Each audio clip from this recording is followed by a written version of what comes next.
Hello, and a very warm welcome to another science revision lesson. How are you all, dear girls? I hope you all are doing good and safe and studying well at home regularly, okay?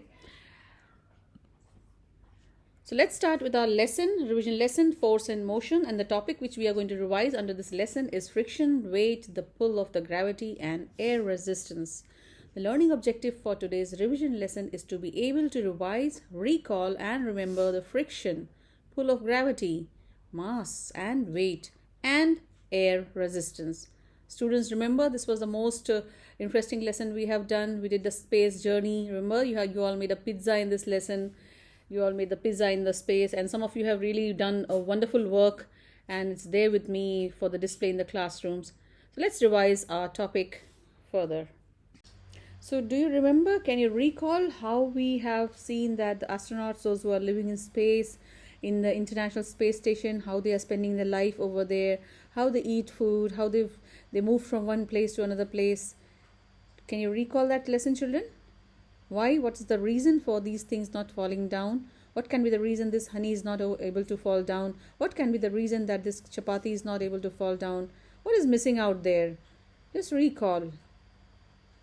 Can you just recall again how the people or the astronauts in the space are drinking the water? What happens to the water if it spills over? If it comes out of the bottle, what happens to the water? Yes, this is how people drink water in space. See this? If you take out water from the bottle, the water will be in the form of a bubble there, and you have to just take that bubble to drink water. If you squeeze the wet clothes in space, this is how water is unable to come out of the cloth when you squeeze the wet cloth. This all because of. So these people in the space, they are unable to stand at one place. They are flying, they are gliding in the air because there is no gravity in the space. What is gravity? Gravity is the pull force, children. I remember we have done pull and push force, right? So gravity is the pull force between two objects which has some mass. Okay, so the more the mass, more will be the gravitational pull. Lesser the mass, lesser will be the gravitational pull. Even we have some gravity. We can also pull some objects, right? So it depends upon the mass that gravity will be there existing between the two objects having certain mass. Earth is the biggest object, right? Which is the biggest object around us is the earth. So it is the biggest object, so it has the highest gravity. Earth has gravity around 10. Clear? So Earth is pulling all the objects towards itself. Clear, children? Okay. Now, as we go out of the Earth, let me talk to you about Moon. Moon is also having some gravity. But Moon, if you compare the size of the Earth and the Moon, Moon is very small as compared to Earth, right? So Moon has gravity, but the gravity of Moon is just 1. Earth is 10. So Earth's gravity is 10 times more than Moon. Clear? So why can we stand on the earth? Why are we able to stand on the floor? Because earth is pulling all of us with the pull force equal to 10 Newton. Is that clear, children?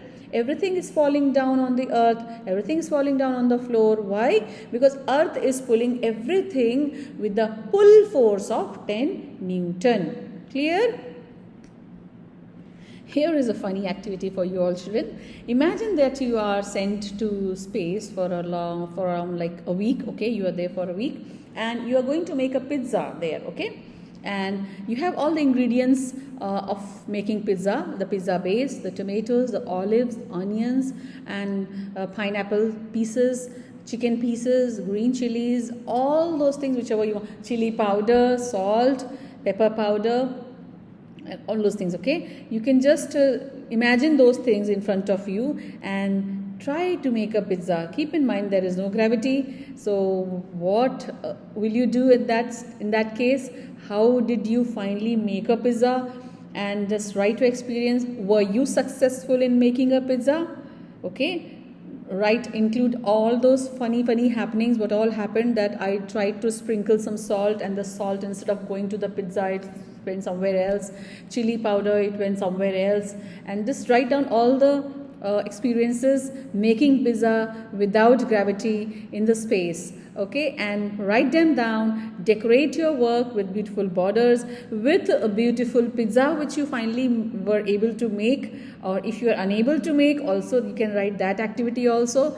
And please children, make beautiful pictures related to that. Imagine it as funny as you can and send me in WhatsApp nicely in a scanned manner, so that I can take the color printout of your work and I can put them as a display in your classrooms. Okay, and I will be sharing it with all my other co-teachers. Okay, just imagine and make it nicely. So let us learn about what is the meaning of mass. Okay, so before going into the mass, details of the mass, let me name these two boxes. This is box A and this is box B. Okay, so what is the meaning of mass according to the definition? Mass means it is the amount of matter inside an object or a body. Clear? So let us see box A. The matter is, children, the dot, you can see the dot inside this, right? The dots are there, right? The blue color, red color dots are there. This is the matter. Okay, so in box A and box B, compare the matter in box A and compare the matter in box B. Children, try to compare the matter. Which box is having more matter? Is it box A or box B? Yes, box A is having more amount of matter. More dots are there in box A, right? And box B has less matter. Clear? So who is having more mass? The more matter, the more the mass, right? So box A is having more mass and box B is having less mass. Clear? One more example here. So here you can see there are three different matters given there with different masses. Clear, children? So first one is 50 kg, 50 kg mass. So it means he has less mass as compared to the second one, right? And the third one is the one who's having the highest amount of mass, the biggest mass. Mass, when I talk about, remember, I'm talking about the matter inside this. So if I take this third one and if I crush it and break it, I will find more number of particles inside this one, right? As compared to the first one. If I break the first one, crush it, break it into pieces, I will see less number of particles between the first one, second one, and third one, right? So all the three masses will have different number of particles, different amount of masses, right? Different amount of matter. More matter, more mass. Less matter, less mass. One more example here you can see, children. So you can see here 1 kg. 1 kg has more matter or 10 kg has more matter?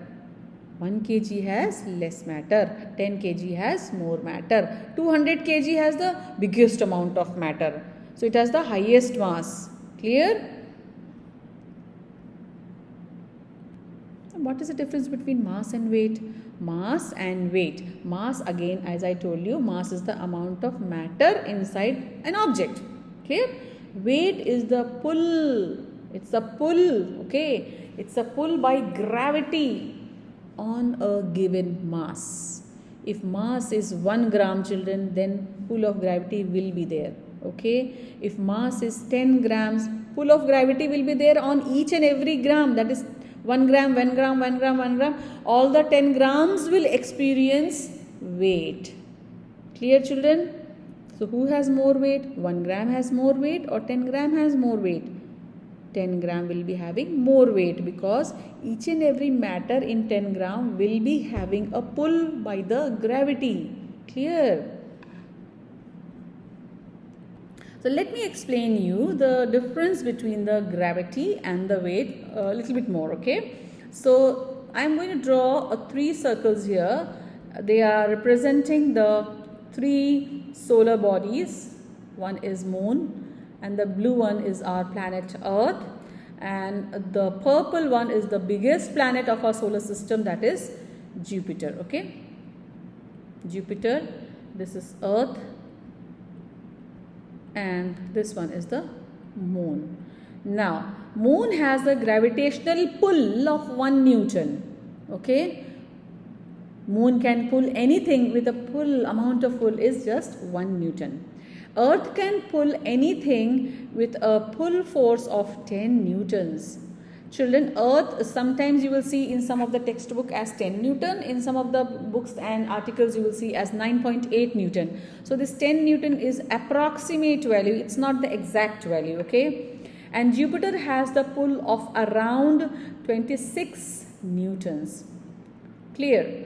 So if my weight on Earth is, suppose my weight is on Earth is 80 kg. Although it's not. Okay, children, don't laugh.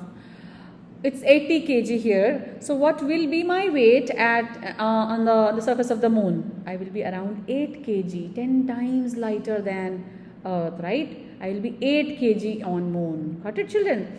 And what will be my weight on planet Jupiter? Can you tell me? You will multiply that 80 into 26. How much it will be, children? What will be my weight? Can you calculate quickly? I am giving you time. 26 times 80 is how much? It will be half, it will be double, or it will be more than double. How many of you did this calculation? You have to do this fast. Let me see who's... Yes, very good. How much it will be?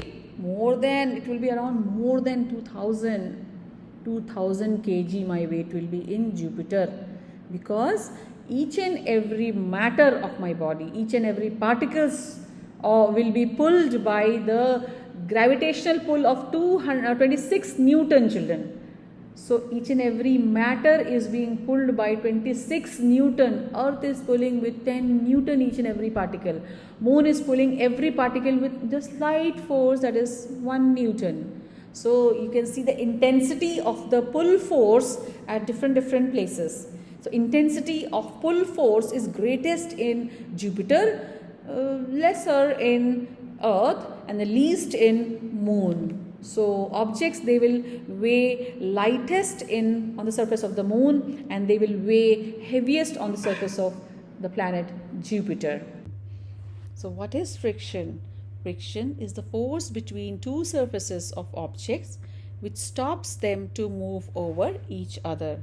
Any two surfaces, when they are touching each other, in between the two surface, children, exists friction. Okay, so here this surface, there is one box here, and down is the floor. There is two surfaces, right? So friction will be in between two surfaces. The small gap you can see, right? This is friction. Okay, here is the force which is called as friction. Clear? So what is the direction of friction over here? Friction is a force which is acting to the opposite direction of the motion of this box. So box is moving in this direction. Friction force is acting towards the opposite direction of the motion of the box. One more force is acting on this box is called as contact force. Contact force always acts opposite direction to the weight. Remember, children, what is weight? Weight is the gravitational pull acting on a given mass. Smaller the mass, smaller the weight. More the mass, more the weight. So contact force is against the weight, and friction force is against the motion of an object. So friction is always, remember this word, children, always opposite to the direction of the motion of the object. Okay, if friction is too much, it will be difficult for the object to move. If friction is very less, the object will move very smoothly. Okay, so here the object is moving in this direction, right? So what is the direction of friction? Direction of friction will be on the opposite direction. Clear? So what are the factors which affect the friction? Okay, we'll study what are the things which can reduce friction or which can increase friction, the force which is opposing the motion of the object. So one is the adding a weight.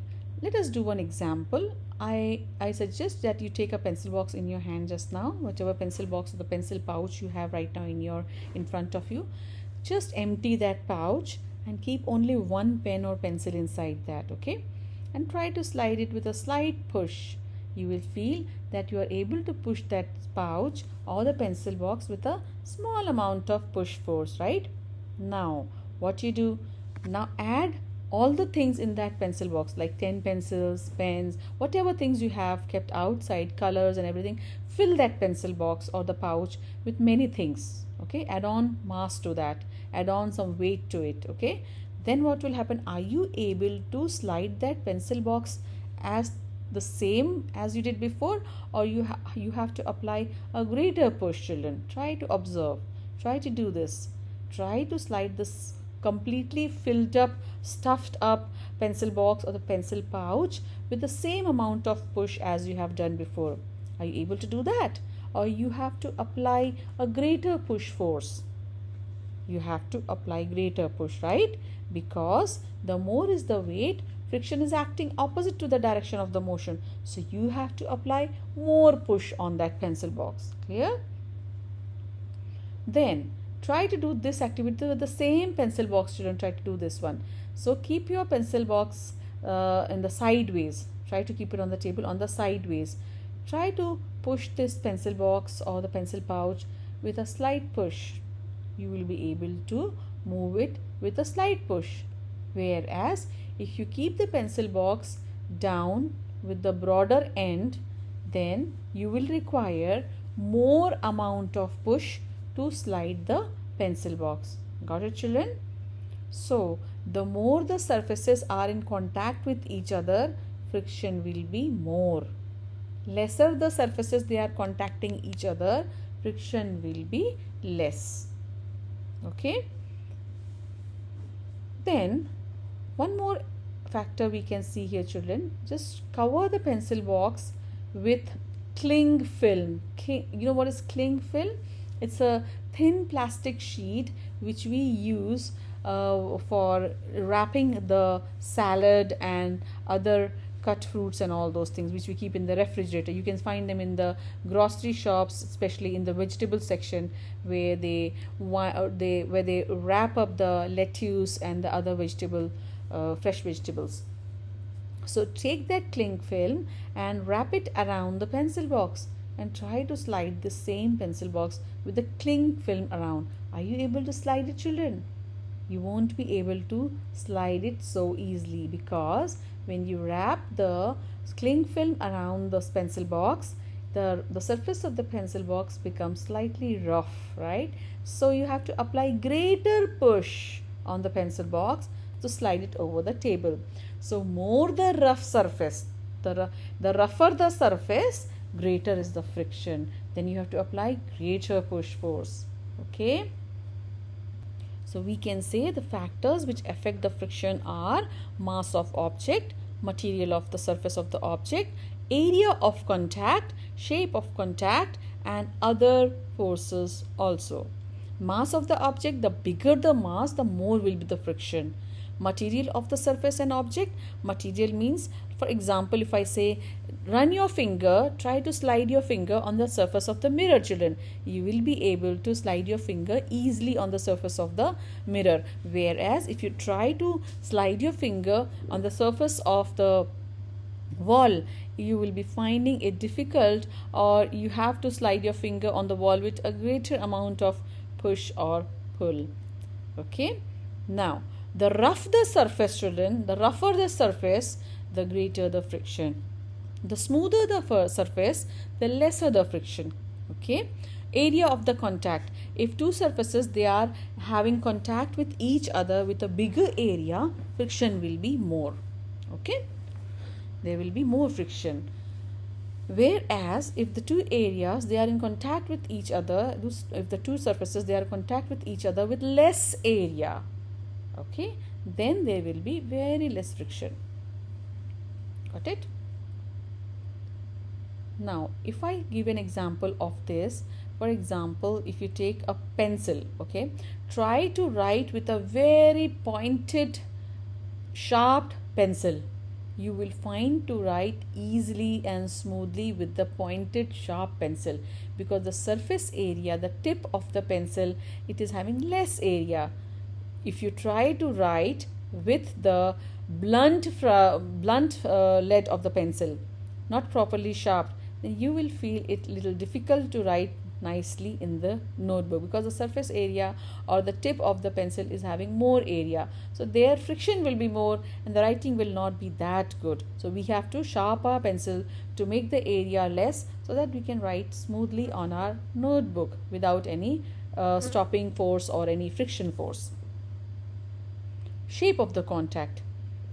Try to slide a football on the table. If you try to slide a football is what? Spherical shape, right? So you can easily, with a small amount of push, you can slide the football or roll the football on the table.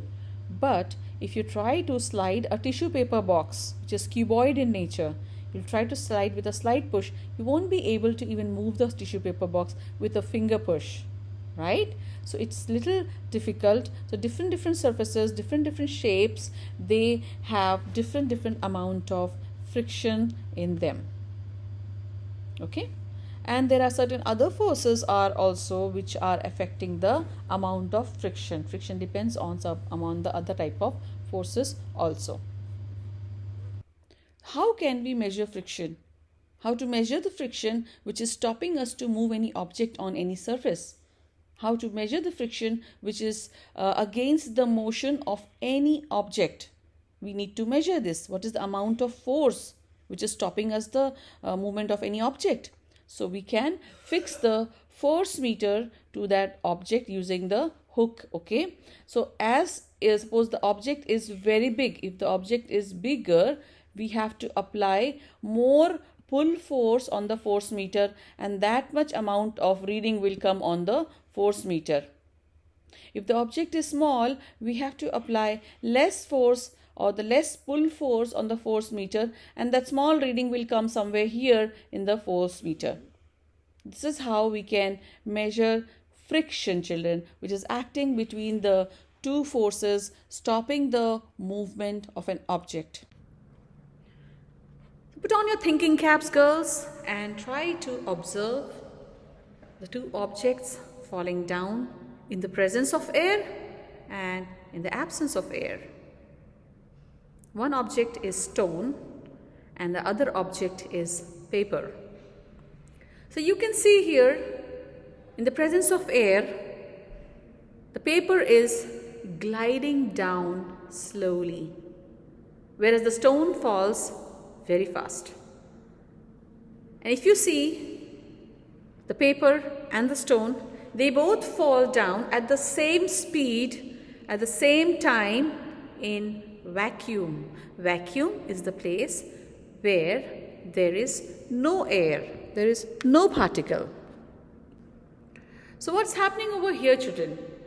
You can see the parachute is coming down. How? Why does the parachute comes down? What is the force which is pulling the parachute down?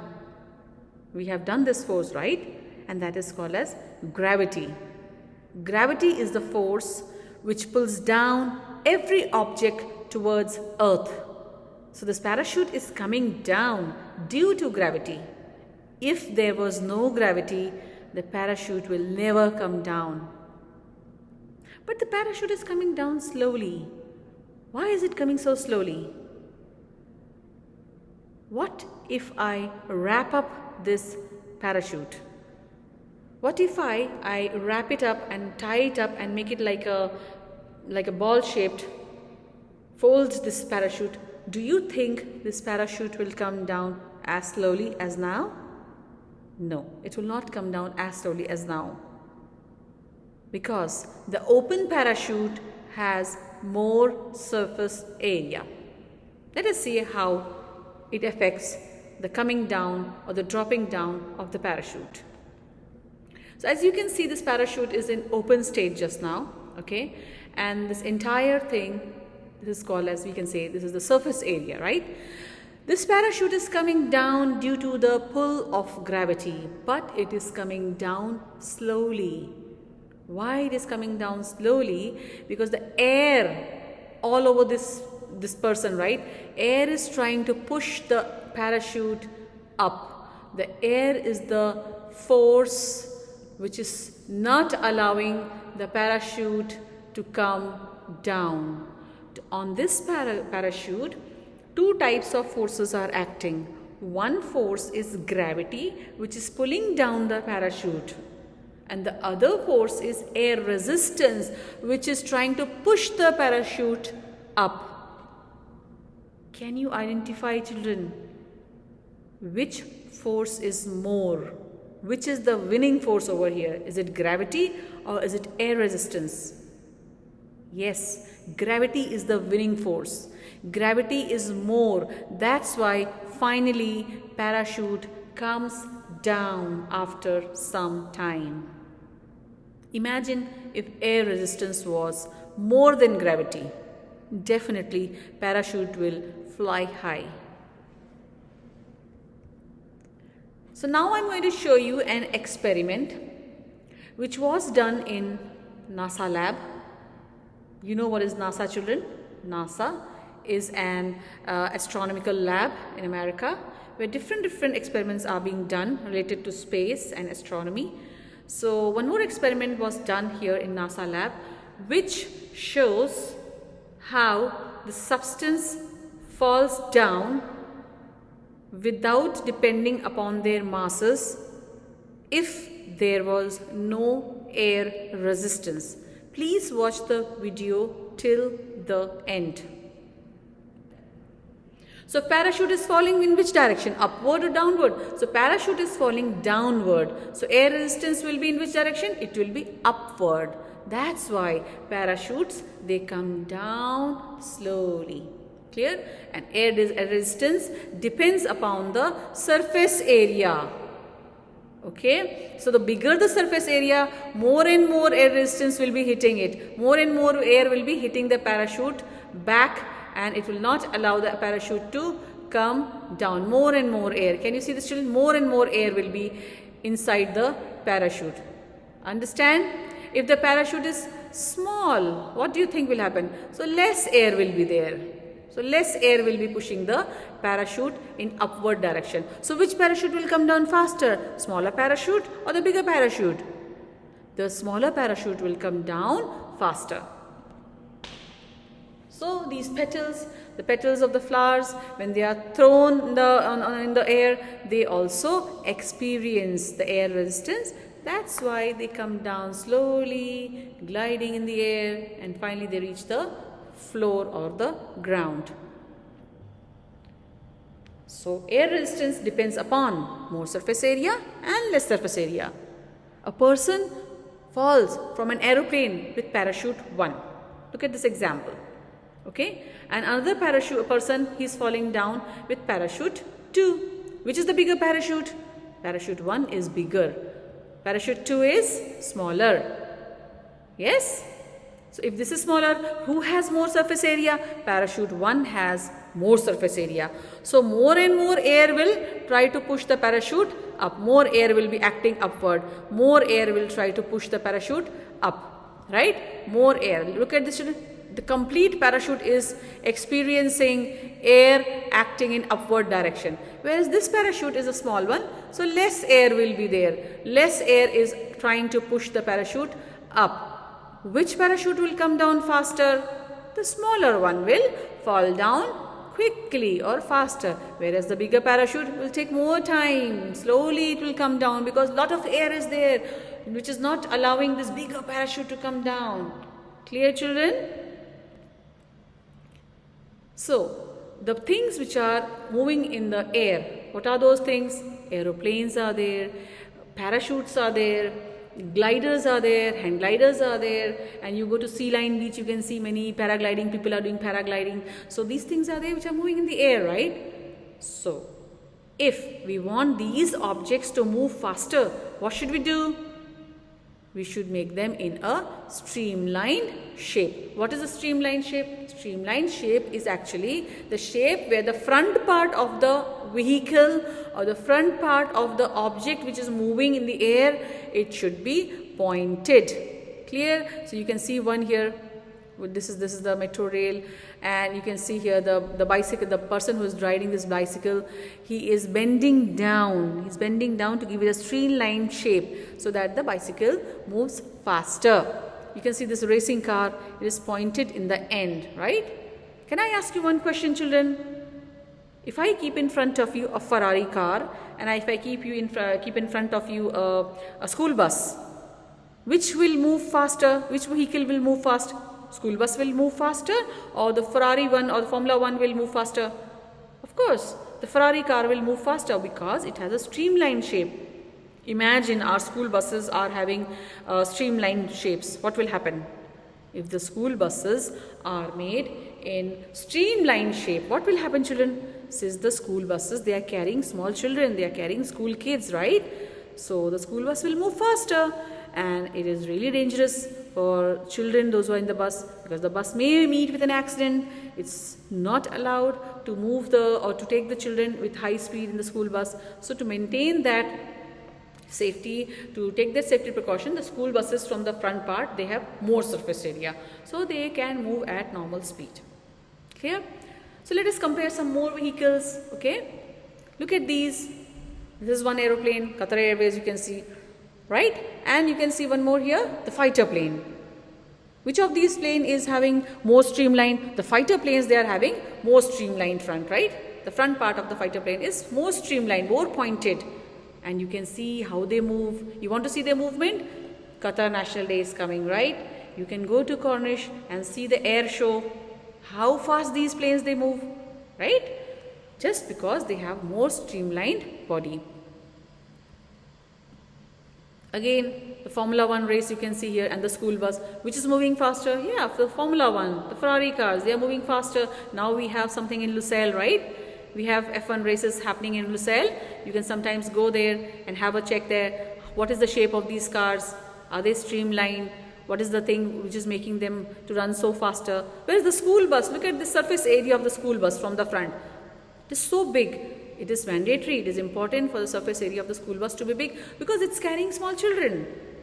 So maintaining the safety, it is shaped like this. Now you can see the normal trains. Look at the normal train, look at the speed, and look at this bullet train. Have you heard about the bullet trains? The bullet trains are very fast. You can see them in the Japan, right? So the bullet trains, they have pointed tip. They have streamlined body. That's why they move fast. Right? And these trains, look at the speed of this train, they have more surface area and they are moving at a slower speed as compared to the bullet train.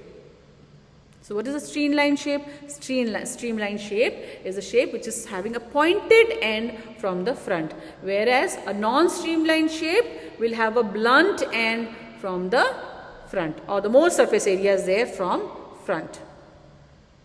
So my dear students, I am very sure that you must have again revised all the topics which we have done today, and I am very sure that all the topics and every points are very clear to you, and you will be able to solve any questions from these topics if I'm going to ask you, right? And I trust that you are studying every day at home. Do regular revisions, children, and stay safe, stay healthy, and keep yourself aware of the latest science and technology happenings around the world. We all have to go for a very, very, very special journey, right? So keep yourself motivated. See you all soon. Bye bye.